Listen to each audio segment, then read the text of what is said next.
Hello everyone, welcome back to my channel Mala's food magic. आज আমি বানাবো পুঁই শাকের চচ্চড়ি মাছের মাথা দিয়ে। পুঁই শাকের দানা ফেলেছিলাম, কি সুন্দর পুঁই শাকের দানা ফেলেছিলাম, কি সুন্দর গাছ হয়েছে দেখো। এদিকে এখানেও বসিয়েছি, এই যে আমি বেগুন গাছ বসিয়েছি একটা, আর পুঁই শাকটা কত বড় হয়েছে। আজকে এই পুঁই শাক রান্না হবে। এখানেও বসিয়েছিলাম, এই যে বড় হয়ে গেছে, এগুলো আজকে রান্না করব এতে।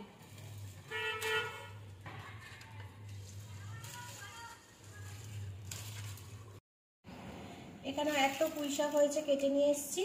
এই পুঁই শাক দিয়ে আমি আজকে মাছের মাথা দিয়ে বানাবো চচ্চড়ি। পুঁই শাক কেটে বেছে ধুয়ে নিয়েছি। এখানে নিয়েছি আলু, আর এটা হচ্ছে পেঁপে, কুমড়ো নিয়েছি কেটে। নিজের পছন্দ মতো যে কোনো সবজি দেওয়া যায়। গ্যাসের উপর একটা কড়াই বসিয়ে দিয়েছি, দিয়ে দিচ্ছি 5 ফোড়ন, দিয়ে দেবো 2টো শুকনো লঙ্কা,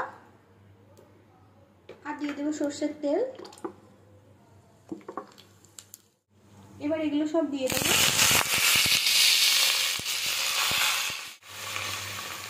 সবজি আর শাক দিয়ে দিচ্ছি স্বাদ মতো লবণ, দিয়ে দেবো সামান্য হলুদ। সব কিছু ভালোভাবে মিশিয়ে নেব। সবজি আর শাক সেদ্ধ হওয়া পর্যন্ত রান্না করে নেব। এখানে কাতলা মাছের মাথা নিয়েছি, আর আছে মাছের তেল, এগুলো আমি নুন হলুদ দিয়ে মাখিয়েছি। এগুলো ভেজে গ্যাসের উপর একটা কড়াই বসিয়েছি, দিয়েছি সর্ষের তেল। তেল গরম হয়ে গেছে, দিয়ে দেবো মাছের মাথাগুলো। শাকটা সিদ্ধ হয়ে গেছে। আমি এর মধ্যে একটু গাজরও দিয়েছিলাম, যেটা স্কিপ হয়ে গেছে ভিডিওটা। এই যে গাজর দিয়েছি আমি এর মধ্যে। মাঝে মাঝে ঢাকাটা খুলে এটা আমি একবার করে নেড়ে দিয়েছি। মাছের মুড়োটা ভালোভাবে ভাজা হয়ে গেছে, আমি বাকি মুড়োগুলো ভেজে নেব। মাছের তেলটাও ভেজে নেব। মাছের তেলটা ভাজা হয়ে গেছে, এটা তুলে নেব। এবার মাছের তেলটা তোলা হয়ে গেছে। এবার এর মধ্যে আমি দিয়ে দেবো পেঁয়াজ কুচো। পেঁয়াজটা আমি ভালোভাবে ভেজে নেব।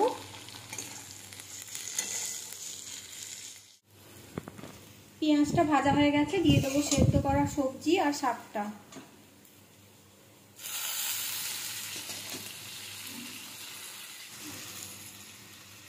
দিয়ে দেবো ভেজে রাখা মাছের তেলটা, দিয়ে দেবো মাছের মুড়োগুলো, একটু ভেঙে দেবো। সব কিছু ভালোভাবে মিশিয়ে নেব।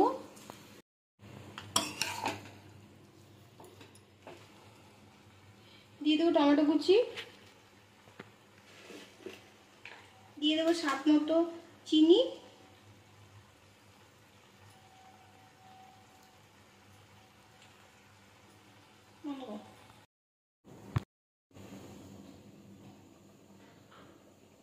এগুলো অনেকটাই সেদ্ধ হয়ে গেছে, সব কিছু সেদ্ধ হয়ে গেছে। দিয়ে দিচ্ছি সর্ষে বাটা।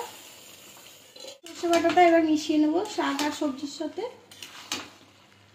এরপর আমি 2 মিনিট আবার রান্না করব, তাহলে তৈরি হয়ে যাবে আমার মাছের মাথা দিয়ে পুঁই শাকের চচ্চড়ি। 3 মিনিট হয়ে গেছে, আমার চচ্চড়িও হয়ে গেছে।